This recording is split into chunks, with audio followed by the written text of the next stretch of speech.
तो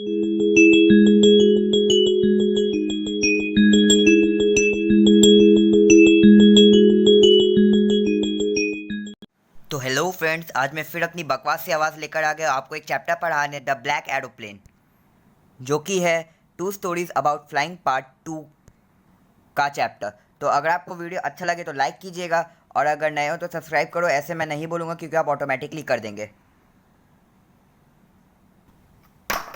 अबे चल पढ़ा अब। तो फ्रेंड्स, यहाँ पे जनरली एक ओल्ड डकोटा एरोप्लेन की बात हो रही है, जो कि एक आर्मी प्लेन आप समझ सकते हैं। और ये आर्मी प्लेन का कौन सा सीरीज़ है या क्या नाम है पूरा, DS-088। ठीक, ये सब एग्जाम में नहीं पूछता है, ये सब मैं जनरली बता दे रहा हूँ। ठीक, तो यहाँ पे बहुत लोगों को कन्फ्यूज़न होगा कि ये चैप्टर का नाम द ब्लैक एरोप्लेन क्यों रखा है। तो मैं बोल दे रहा हूँ, इसका नाम ब्लैक एरोप्लेन इसी रखा क्योंकि ये ब्लैक है। नहीं, ये ब्लैक है या नहीं है वो उस कारण नहीं रखा। ये ब्लैक एरोप्लेन ये चैप्टर का नाम इसलिए रखा क्योंकि ये बहुत ही ज़्यादा ब्लैक स्टॉर्म से गुज़रता है। ठीक, ये बहुत ज़्यादा ब्लैक स्टॉर्म से गुज़रता है, इसीलिए इसका नाम ब्लैक एरोप्लेन ये चैप्टर का नाम बोला गया है।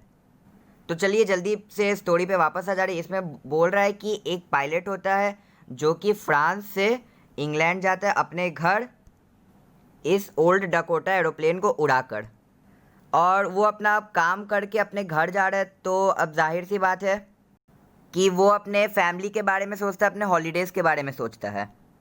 और वो आगे क्या सोचता है, चलिए हम लोग आगे देख लेते हैं। तो फ्रेंड्स, यहाँ पे बताया गया कि वो कैसे फ्रांस से इंग्लैंड, ये रूट आपका बोला गया है, ये एग्जाम में नहीं आएगा, आप बस एक माइंड में याद कर सकते हैं। तो यहाँ पे फ्रेंड्स, वो तो अपने फैमिली और हॉलीडे के बारे में सोचता ही है, पर वो सबसे ज़्यादा एक्साइटेड किस चीज़ के लिए रहता है, इंग्लिश ब्रेकफास्ट के लिए। ठीक, अब तो इसमें एक और सवाल आ जाता है, तो वो प्लेन कब उड़ा रहा था। तो वो प्लेन रात को उड़ा रहा था, जो कि अराउंड 1 से 2 AM के बीच। ठीक, तो वो ये रात को उड़ा था, और जब तक वो सुबह तक पहुंचता तो उसको ये इंग्लिश ब्रेकफास्ट का ज़्यादा एक्साइटमेंट हो रहा था।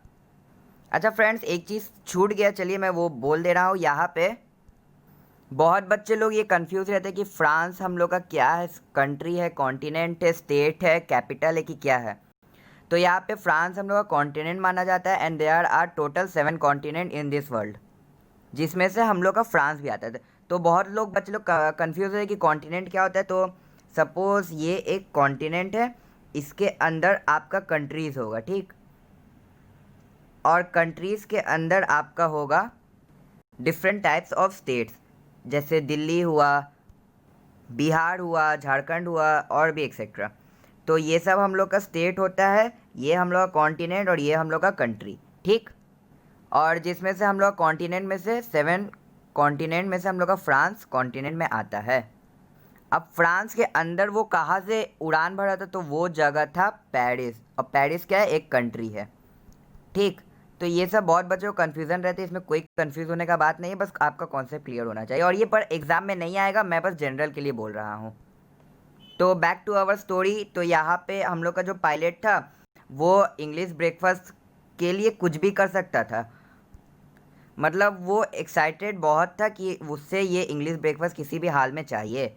तो फिर चलिए आगे देख लेते कि वो इस इंग्लिश ब्रेकफास्ट के लिए क्या कर देता है। तो उसे अब सामने क्या दिखता है, ब्लैक स्टॉर्म। ब्लैक स्टॉर्म उसको दिखता है, और वो सोचता है कि ये अब वो प्लेन को ब्लैक स्टॉर्म से ले जाए कि नहीं ले जाए।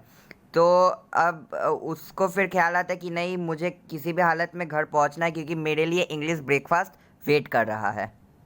तो फाइनली वो डिसाइड कर ही लेता है कि वो ये प्लेन को ब्लैक स्टॉर्म से ले जाएगा।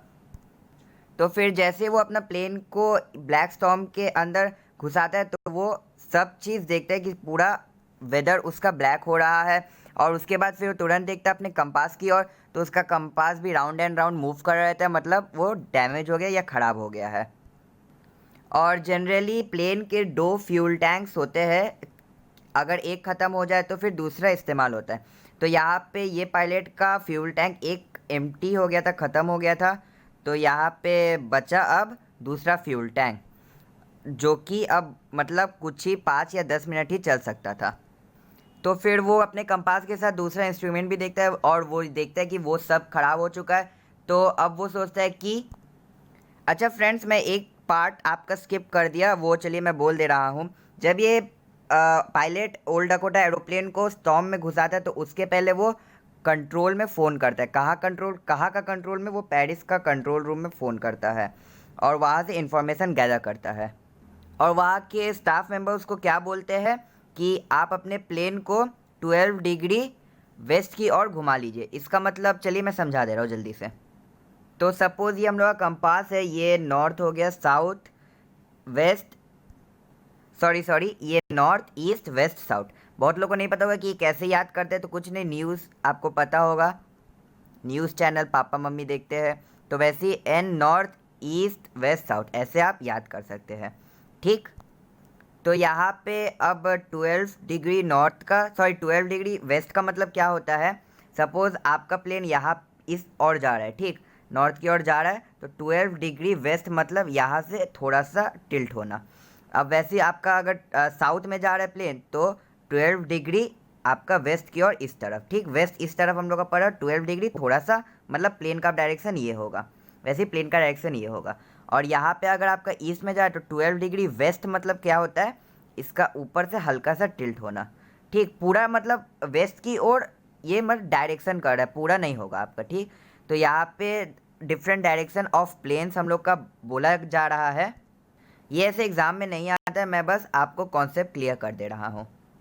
तो चलिए वापस अपने स्टोरी में आ जाते हैं।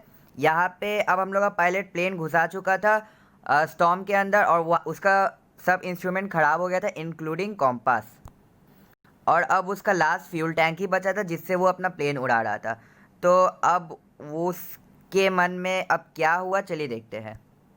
तो ये हम लोग का आप देख सकते हैं, यही हम लोग का इस टाइप का कॉम्पास रहता है, ठीक। तो फिर चलिए देख ले रहे हैं आगे क्या होता है। तो यहाँ पे अब हम लोग का जब प्लेन वो उड़ा रहा था स्टॉर्म में, तो यहाँ पे एक सेकंड छुप गया है, तो वो देखता है कि उसके बगल में एक और प्लेन उड़ रहा है, आप देख सकते हैं। और वो जब प्लेन की ओर देखता है तो वो देखता है कि वो प्लेन का पायलट उसको वेव कर रहा है, मतलब उसको हाथ दिखा रहा है, that is indicating to follow him. तो यहाँ पे अब ये क्या करते, ये पायलट के पास तो कुछ ऑप्शन नहीं बचा, तो ये अब सीधा इसको फॉलो करने लगता है। और फिर कुछ ही देर बाद वो देखता है कि वो अचानक स्टॉर्म से बाहर आ चुका है, देखिए।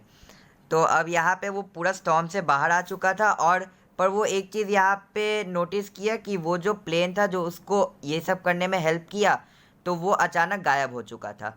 और अब उसको सीधा क्या दिख रहा था? रनवे दिख रहा था सामने, जिसमें वो अपना प्लेन लैंड कर सकता था। पर वह उसको अब वो प्लेन नहीं दिख रहा था क्योंकि वो प्लेन अब कहीं जा चुका था, पता नहीं कहाँ जा चुका था, वो आपके स्टोरी में मेंशन नहीं किया है। तो अब वो लैंड कहाँ करता है ये भी आपके बुक में मेंशन नहीं किया है, तो आप कंसिडर कर सकते हैं कि वो शायद पेरिस में ही लैंड कर लेता है वापस, ठीक। तो यहाँ पे अब जैसे ही वो लैंड करता है तो वो वहाँ का कंट्रोल रूम में जाता है। कंट्रोल रूम में जाके वो वहाँ का स्टाफ मेंबर्स से पूछता है कि वो कौन प्लेन था जो मेरी हेल्प की या जो मेरी हेल्प किया, पता नहीं। तो वहाँ पे वो लेडी स्टाफ से कन्वेंस करता है कि, या आप कह लीजिए कि क्वेश्चन करता है कि वो प्लेन कौन था जो मेरी ये हेल्प किया। आप उसका पायलट का नाम बोल दीजिए क्योंकि मुझे उसको थैंक यू कहना है। तो यहाँ पे लेडी स्टाफ बोलती है रिप्लाई में कि वहाँ पे कोई एरोप्लेन नहीं था, मतलब मेरे रेडार में वहाँ पे सिर्फ आपका ही एरोप्लेन दिखा रहा था और वहाँ पे कोई भी एरोप्लेन नहीं था। तो यहाँ पे अब आपका स्टोरी एंड हो जाता है और ये क्वेश्चन रह जाता है कि यहाँ पे कौन एरोप्लेन था जो वो पायलट का हेल्प किया। तो यहाँ पे हम लोग का पायलट भी सोचते रहता है कि वो कौन पायलट था जो मेरा हेल्प किया, और ये एक मिस्ट्री बन जाता है। असली में मत समझिएगा, ये बस स्टोरी में मिस्ट्री बन जाता है, ठीक। और here we come to an end of this story. If you like the video then please subscribe our channel. And बहुत अच्छा लगा कि आप लोग एंड तक बने रहे। और अगर आपको कोई फीडबैक देना है तो आप वो भी दे सकते हैं, कमेंट बॉक्स आपके लिए खुला हुआ है। और अगर आपको कोई भी किसी प्रकार का भी डाउट है तो आप वो भी पूछ सकते हैं। Thanks for watching. अरे चिंटू, चाय लगा, गला ख़राब कर दिया बोलते बोलते ये लोग।